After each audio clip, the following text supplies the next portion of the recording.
Carissimi fratelli e sorelle, siamo alla terza domenica di Quaresima e nel brano che Luca ci propone oggi vengono riferite due sfortune pubbliche ampiamente commentate dai contemporanei di Gesù. La vicenda dei Galilei massacrati da Pilato mentre offrivano un sacrificio nel Tempio e queste 18 persone schiacciate dalla caduta della torre di Siloe. Queste due tragedie, che avevano suscitato molta commozione nel popolo, avevano suscitato anche interpretazioni maliziose.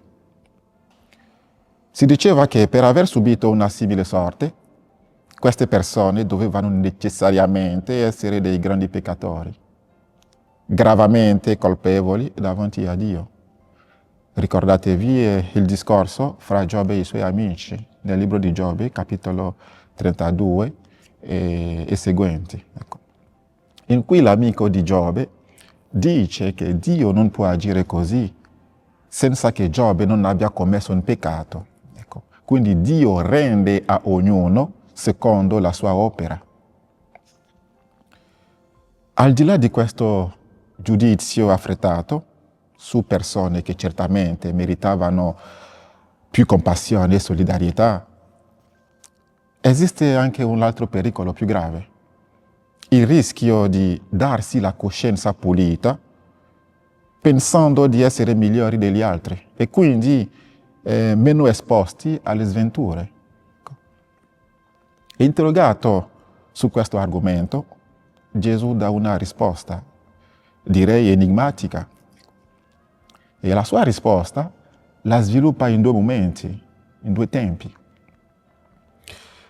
Gesù dice che queste persone non sono state punite da Dio per i gravi misfatti che hanno commesso.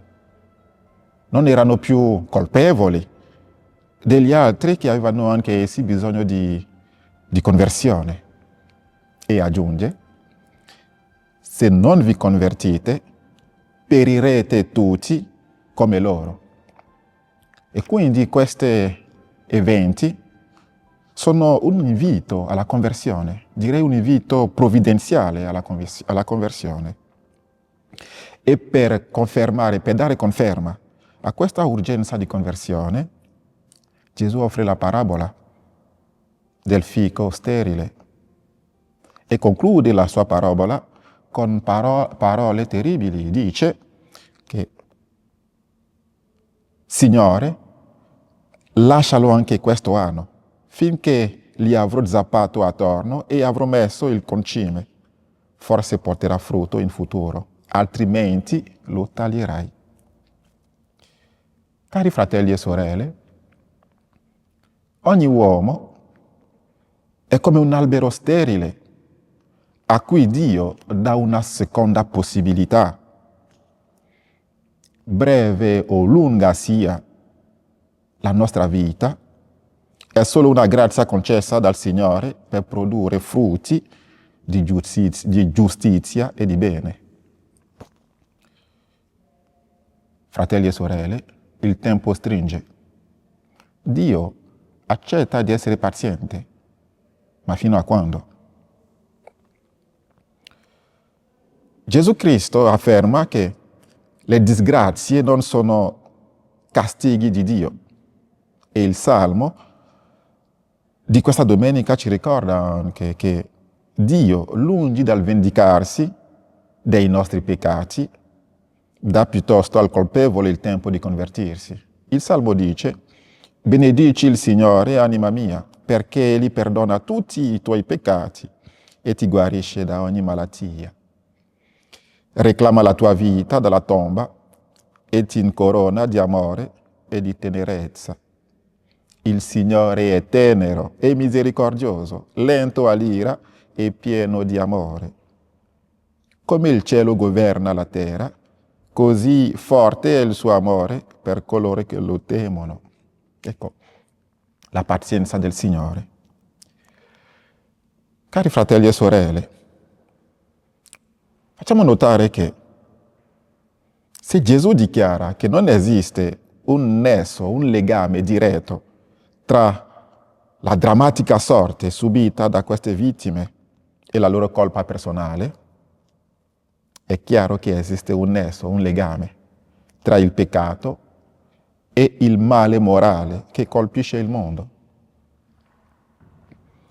Perché ogni peccato commesso dall'uomo ha conseguenze deplorevoli per l'intera umanità.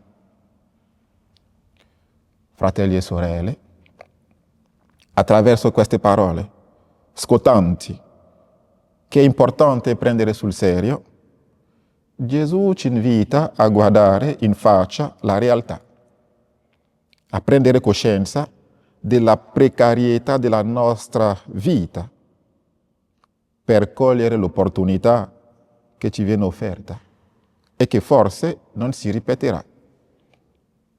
È quindi giunto il momento di convertirsi. E questa esortazione, cari fratelli e sorelle, è rivolta a tutti noi. Ognuno di noi deve accogliere questo momento e questo invito, questo tempo di Quaresima come il momento favorevole per ritornare al Signore. Questa invitazione, questa esortazione è rivolta a chi ha passato molti anni nel peccato, è rivolta anche a chi ha tradito i suoi impegni di marito, di moglie, di prete. Questa esortazione è rivolta a chi al lavoro ha instaurato la corruzione come sistema di facile arricchimento. Questa esortazione è anche rivolta a chi si è appropriato dei beni altrui. Questa esortazione è rivolta a chi ha giurato di non perdonare mai l'offesa che gli è stata fatta. Questa esortazione, questo appello alla conversione è anche rivolta a chi si chiede se è ancora possibile ripartire da zero, aprendo una nuova pagina che Dio riempirà del suo amore. Il tempo è favorevole. Questo tempo di Quaresima è il tempo per ritornare a Dio, è il tempo per riconciliarsi con il Signore. Buona domenica di Quaresima e il Signore vi benedica.